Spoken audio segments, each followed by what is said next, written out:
And on behalf of the Archdiocese of San Francisco, welcome to Mosaic. You know, we live in a world of rapid change, and the way we live now is different in many ways from how our parents lived and their parents before them lived. But two great facts have not changed and presumably never will. One, we're all born as babies, and we all grow through childhood and through adolescence and into young adulthood.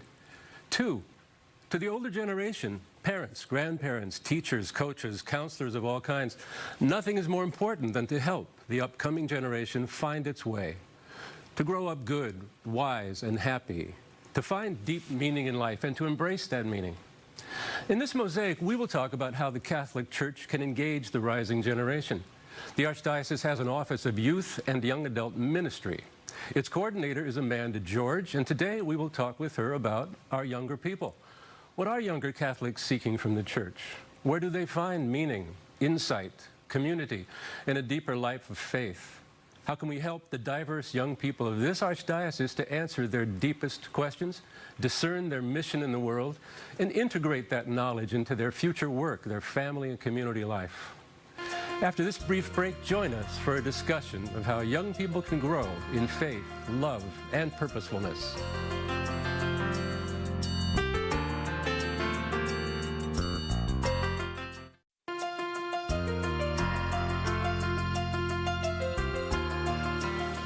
Hello and welcome to Mosaic. Our guest today is Amanda George. Now, Amanda is the coordinator of Youth Ministry and Young Adult Ministry for the Archdiocese of California. She's with us to talk about what her work is, why it's important, and how it happens. So, Amanda, welcome.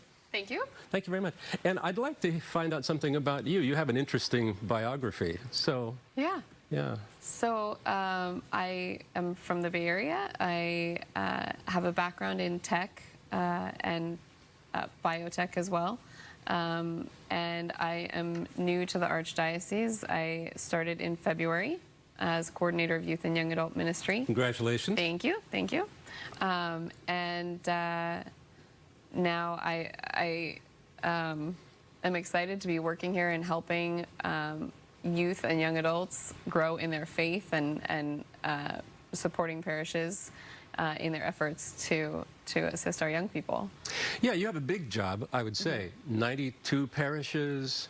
Yeah. Everyone should have a working youth ministry program and young adult program, and it seems like it's your job to coordinate and structure that. Well, to assist, right? To assist parishes in their efforts and to provide the sorts of things that parishes couldn't do on their own. Right. You know, let's say cross-parish events and archdiocesan events. So, but also to consult with parishes who may be finding it difficult to start a youth ministry or start a young adult ministry and need some advice. And you're experienced as a young person yourself, as a young Catholic. Did you convert to Catholicism? Did you grow up Catholic? Right, I did. I have a typical cradle Catholic experience, you know, kind of went through the motions in my teens. You know, I prayed, we'd say rosaries on car rides, and then in my 20s, you know, I wasn't really feeling that the faith was super compelling, even though I never lost faith in God or stopped believing, you know, or praying to Mary or like asking for Mary's intercession if I was scared or something like that, but I wasn't practicing my faith in my 20s. And then I had an experience of intense suffering at work, and my mother encouraged me to seek solace in the church, to be going to Mass on Sundays, and then my aunt would bring these Catholic Lighthouse Media CDs to family gatherings, and one of them that she brought was called 15 Things to Do in the Midst of Suffering. Mm-hmm. And I knew that that CD was for me, and I took it and I listened to it on the way to work, and I listened to it on repeat 3 times through. And it was by Jeff Cavins, and it was huge for me. And all I wanted to do was get my hands on more of these CDs, you know, and more of this Catholic teaching that I somehow had missed, even though I went to Sunday school and everything, and I had communion and confirmation and all of that, but I didn't know these things that I was hearing, and it was fascinating to me. So I started listening to Catholic radio all the time. Okay. I didn't even know what music was popular anymore because I was listening to Catholic radio all the time. And it really just transformed my faith, and I just wanted more. The more I learned, the more I wanted. So I was seeking out young adult groups in Diocese of San Jose, in Archdiocese of San Francisco, making a whole new group of friends. I have more friends now than I ever imagined I would have, and it's hard to keep up with them all, but it's just transformed my whole life.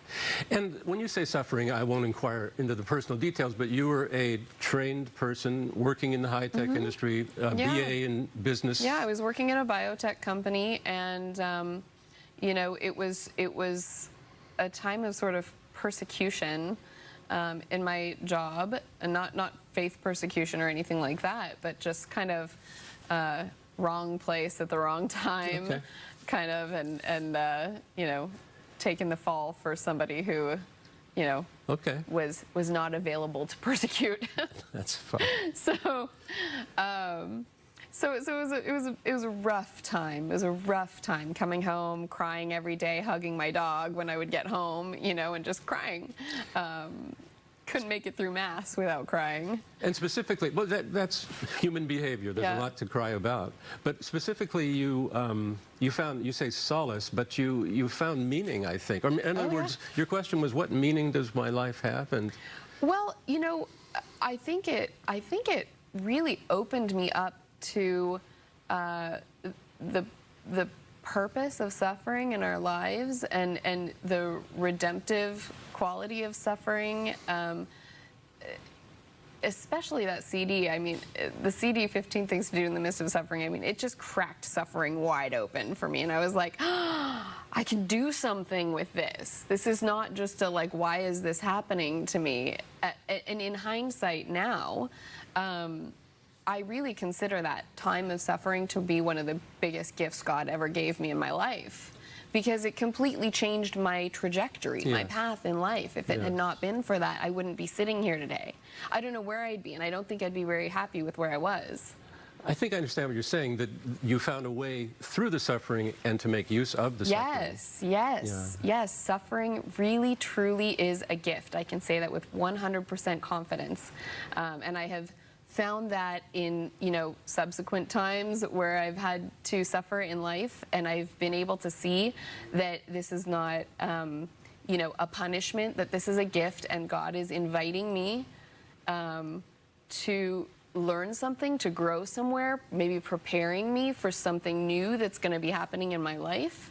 And I find myself, you know, more open and questioning, and, you know, curious about where this suffering might lead, even as it's painful. Yes. You know?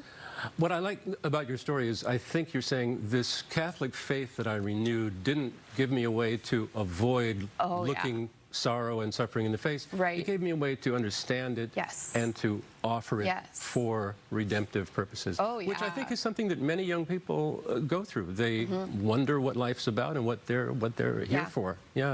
So we'll talk when we come back. We'll come back in a few seconds about the different aspects of your ministry, youth ministry and young adult ministry. Stay with us, and we'll continue talking with Amanda George.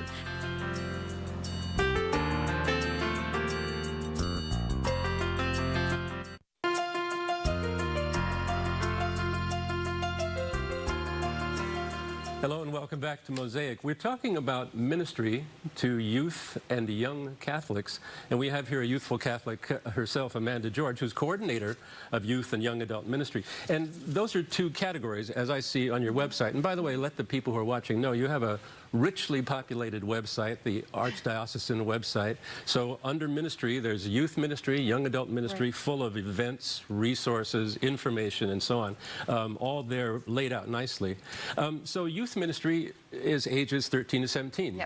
Teenagers, okay. Correct. And young adult ministry, well, let's talk about youth ministry first, because probably the young adult ministry is aging up into the 50s now. So we're all, some failure to launch is going on, or perpetual adolescence. We'll talk about that. What's youth ministry is dealing with teenagers. you have events for them, you have socializing, you have Right. online communications.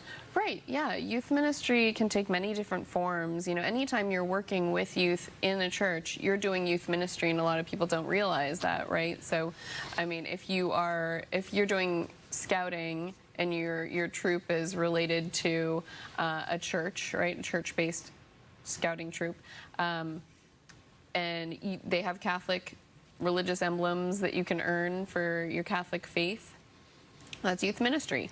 If you are, working with, altar servers who are teens, right? You're doing youth ministry. It's not just, a youth night on a Friday night or on a Sunday night or whatever where a youth minister is there and that's the only person who does youth ministry. Anytime you're interacting with teens in the church, you're doing youth ministry. That's interesting, yes. So part of your job as coordinator is to awaken the people on the ground to the ministerial Right. nature of what they do. Right, Okay, and to yeah. provide resources and so on? Oh, yes, definitely. Yeah, so we are available to help parishes in the Archdiocese, connecting with them with different resources as far as programs that they could subscribe to, materials that are available at no cost, speakers, connecting them with speakers that they can use for rallies or retreats, or just bring a speaker into their youth night to offer a different voice, a different face to interact with that might keep things more engaging for a regular ongoing youth ministry. So yeah, and I'm also available to act as a consultant with parishes who are maybe trying to do something different with their youth ministry that they haven't generally been doing before, or trying to take it up a notch, or a parish that doesn't have youth ministry and wants to get it going. We can come in and we can help consult, assess the situation. Who are their young people in their parish? What are they looking for? What is their experience in life, and what sort of program might best benefit them. Yeah, there's no one-size-fits-all Exactly. parish program, but there's endless resources that you can draw attention to. I notice also on your website, you've got major events, sort of cross-diocese events. This summer, you had a couple of events. Yeah. There's one coming up in September, another. Yep. Tell us about some of those. Yeah, so earlier in July, we had Youth on a Mission. Youth on a Mission, we had 92 teens from, I think, 5 different dioceses in the NorCal sort of area. And that event is a discipleship training camp for teens with leadership potential, where they learn practical skills to help run youth ministry in their own parish. And that can be a huge help to youth ministers who are often volunteers. Yeah. They're doing this out of the goodness of their heart and for the passion that they have for our faith and our young people. And so this allows our young people to really help, really take some ownership of their own youth ministry that they participate in. And it was a great success. The workshops were really well received. And then we followed up just a week later with Steubenville NorCal, which is a collaboration between Life Teen and Franciscan University of Steubenville. They put on conferences around the country, and we were so happy to have a NorCal conference for the first time this year. And we had 985 teens. All from this area, Northern From California. 4 states. Oh, we had okay. them from I see. California, Oregon, Nevada, and Hawaii. Yeah. Yeah, people came all the way from Hawaii to attend. Interesting. And it was phenomenal. It was really incredible. We even had healings. We had a man there who has the gift of laying on of hands and healing, and somebody was healed of a torn ACL while at this conference. It was incredible. Yeah, it's been a long time since I was a teenager, but I remember being a little shy about my faith and so on. Yeah. And the idea of getting out in the open, Right. mixing with other people, 900 people from 5 states, many of whom are smarter and better than you are. You make new friends. Yeah, that would be Tons of new friendships. Yeah. I think there were a lot of new friendships made there. I at one point was manning a table, and I was talking to the teens as they were coming by, looking at the different things, and one of the girls was on her phone and showing her friend something that she had posted to social media, and she was commenting on how her friends who are not at that conference were commenting on, like, well, where are you? You know, because she was posting videos and stuff of the music performances that we had there, the faith and worship music, praise and worship music, and it was like she was at a concert, and it was incredible, and everybody was so energized. And she's like, well, yeah, my mom kind of made me go. I thought it was going to be a really boring weekend. Yes, sure. And I'm pretty much flabbergasted. Yeah. Of course, she didn't use that word. Young kids don't say that, but No, she was flabbergasted. What I get from what I understand about your work is these conferences are well done, well organized, put on, and have deep and thorough Catholic teaching involved, and a lot of enjoyment for the people. Yeah, and adoration, and you know, the incense and everything. It was good to know. Beautiful. Well, so that's a little glimpse into youth ministry, age 13 to 17. So we're going to take a break. When we come back, we'll talk about young adult ministry, those who are older and perhaps searching. Stay with us.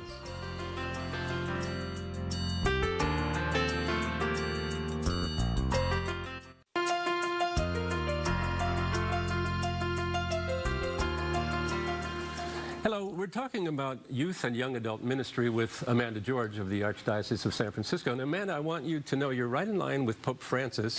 You're working from the very top of the executive line because Pope Francis has a survey, a Vatican survey for young people ages 16 to 30. There's a 2018 synod on youth and the faith. There's World Youth Day coming in 2019. And here you are in our local archdiocese dealing with the young adults in it. Now, we talked about your young adult phase. You left the church, fell out, came back. I think that's a fairly typical example of what happens with young people. They're searching for something.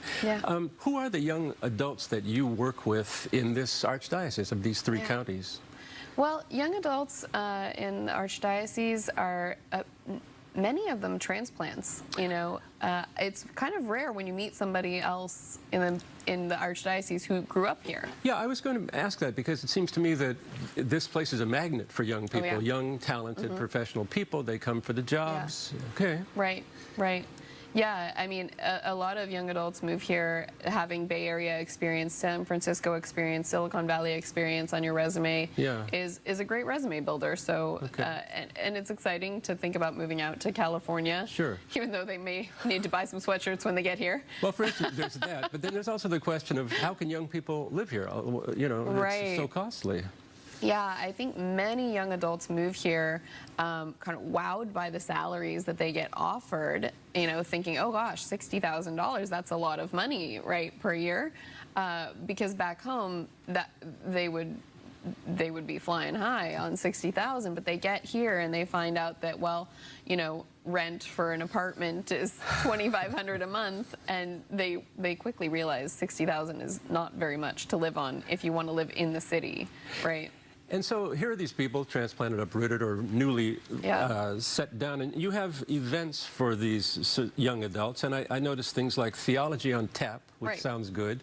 You meet in a bar, perhaps have a beer, and you hear a talk about Catholic faith. Exactly, There's a singles conference, also good.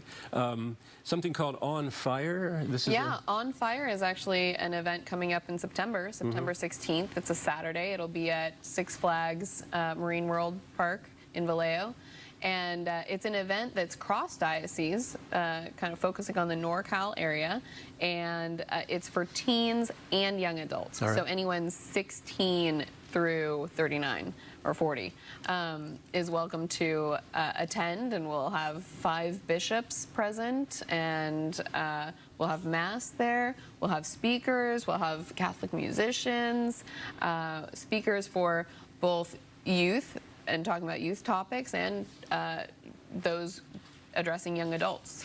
So and there's a lot of socializing in this format. I understand that, and that's to the good because you can't become a Catholic on a webinar, I suppose. You know, but you you mingle with others, you meet others, you deal with others. Yeah. What are the most popular sorts of, what are the most successful sorts of gatherings for young adults? What do Yeah. they really respond to? Yeah, I would say that the most popular gatherings that I see, the most popular kind of young adult ministries in the Archdiocese are either talks, focusing on learning more about the faith and practical aspects of the faith, like Catholic dating. And on the other hand, the most popular ones that I see are adoration-based. And that means prayer Yeah, in a church. before Is the it Blessed Sacrament, yeah. silent prayer. Yeah, silent prayer. Although I will say I've only ever seen it silent prayer followed up by fellowship at a Well, nearby pub. Okay, but I would think so, sure. Yeah. After an hour of prayer. Yeah. But that seems unlikely, you know, I mean, how do I put it? In our day and age of constant communication, to Right. back out for an hour Yeah. to communicate with God as Yep. best you can, let God communicate with you. Yeah. It seems like a strange way to spend a Saturday night, no? Well, okay, I will tell you, it's not on a Saturday night. It's usually on a Tuesday, Okay. which I think is a lot easier to sell. All right, I get it. But no, it's real. I think people know that they need the silence. I think that they don't necessarily realize it until they get it, but then once they do, they keep coming back. Yeah. Yeah. That makes sense. Yeah. I mean, is your general estimation of the young adults that you know, this cohort who've gone through college perhaps and are single, married, Yeah. searching, what is the thing they seek most deeply? What are they looking for? I say authenticity. You know, they want to be their authentic selves and they want to interact with others in a very authentic way. And they want the authentic church as well. You know, they want the fullness of the faith. You know, I think there's a lot of people who think maybe some of the teachings of the church are too hard for young adults and that it turns them off. And I disagree. I don't think it's the challenging teachings of the faith that turn off youth or young adults. I think that it's watering down the faith, and that lack of authenticity and watering it down turns them away, because they're seeking what's real, what's true, you know. And if there's any hesitation about speaking the truth, of course in love, always in love, but if the truth is being hidden or kind of, you know, skirted, they sense that and they don't want that. That makes sense to me, yeah. Yeah. So bright young people doing their jobs and looking for some meaning in life, and you help Yeah. them to find that. I know that you have lots of other things to tell us about. We're running out of time, so we'll thank you for being here and recommend that people go to the website to Yes. look for the youth ministry, young adult ministry, and find all the riches there. Amanda, Fantastic. thank you very much. Thank you. Thank you very much for joining us on Mosaic. We'll see you next time.